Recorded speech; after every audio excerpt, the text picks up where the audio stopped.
Shop మా పవన్ ఏడు రాఘవన్ కూడా రమ్మ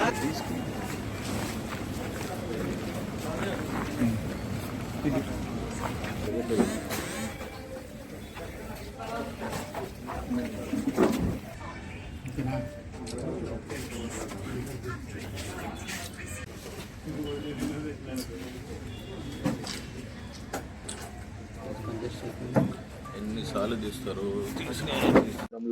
టీడీపీ కళ్యాణ మండపం దగ్గర ఉన్నటువంటి డిఎంఆర్ ఎంటర్ప్రైజెస్ అనే ఒక బిజినెస్ ఎస్టాబ్లిష్మెంట్ ఉంది. అది ఈ cigarettes related wholesale business establishment. దాంట్లో దొంగతనం జరిగిందని చెప్పేసి మాకు ఫిర్యాదు రావడం జరిగింది. వెంటనే కేసు నమోదు చేసి దాంట్లో ఇన్వెస్టిగేషన్ ప్రారంభించడం జరిగింది. పాల్వంచ టౌన్ సిఏ గారు ఇన్వెస్టిగేషన్ ప్రారంభించారు. అందులో భాగంగా ఎవరెవరు సస్పెక్ట్స్ ఉన్నారో వాళ్ళ యొక్క యాంటిసిడెంట్స్, వాళ్ళ యొక్క ఇన్వాల్వ్మెంట్ అంతా కూడా పరిశీలించిన తర్వాత రాజస్థాన్కు చెందినటువంటి అశోక్, గణపతి, సునీల్ అండ్ మనీష్ అనేటువంటి వాళ్ళు ఇన్వాల్వ్ అయినట్టుగా మాకు ఇంపార్టెంట్ ఇన్ఫర్మేషన్ రిసీవ్ చేయడం జరిగింది. దాంట్లో ఏంటంటే వాళ్ళు అక్కడి నుంచి రాజస్థాన్ నుంచి ఇక్కడికి వచ్చేసి ఒక వెహికల్లో వచ్చి ఆ వెహికల్లో ఈ షటర్ బ్రేక్ చేసేసి దాంట్లో ఉన్నటువంటి సిగరెట్స్, వాల్యుయబుల్ సిగరెట్స్ తీసుకుని వెళ్ళడం జరిగిందని తెలిసింది. సుమారుగా 26 లక్షల వర్త్ ఉన్నటువంటి సిగరెట్ బాక్సెస్ వాళ్ళు దొంగతనం చేసి తీసుకుని వెళ్ళడం జరిగింది.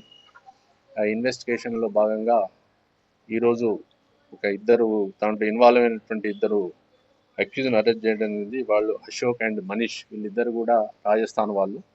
వాళ్ళకి ఇక్కడ ఏరియా ఎలా పరిచయం అంటే, ఈ అశోక్ గతంలో ఇక్కడ పాల్వంచలో ఒక కిరాణా షాప్లో పనిచేశాడు. ఇతనికి ఏరియా గురించి కూడా అంత అవగాహన ఉంది. వీళ్ళు నేటివ్ ఆఫ్ రాజస్థాన్. అక్కడ రాజస్థాన్లో కొద్దిమంది ఫ్రెండ్స్తో కలిసి అరే మనం ఇక్కడ దొంగతనం చేసినట్టయితే మనకు ఆ సరుకు మనం తీసుకొచ్చి దాన్ని డిస్పోజ్ చేస్తే ఈజీగా డబ్బు సంపాదించాలన్న ఉద్దేశంతో వాళ్ళు ఈ పని చేయడం జరిగింది. ఈరోజు వీళ్ళిద్దరిని ఇక్కడ అరెస్ట్ చేశాము. వాళ్ళ నుంచి 5 లక్షల రూపాయలు ప్లస్ 2 సెల్ ఫోన్లు కూడా, అంటే ఈ డబ్బులతో కొన్నటువంటి ఐఫోన్ కూడా సీజ్ చేయడం జరిగింది. ఆ రిమైనింగ్ అక్యూజ్ని కూడా తొందరలోనే అరెస్ట్ చేస్తాము. వాళ్ళని కూడా కోర్టులో ప్రవేశపెట్టడం జరుగుతుంది.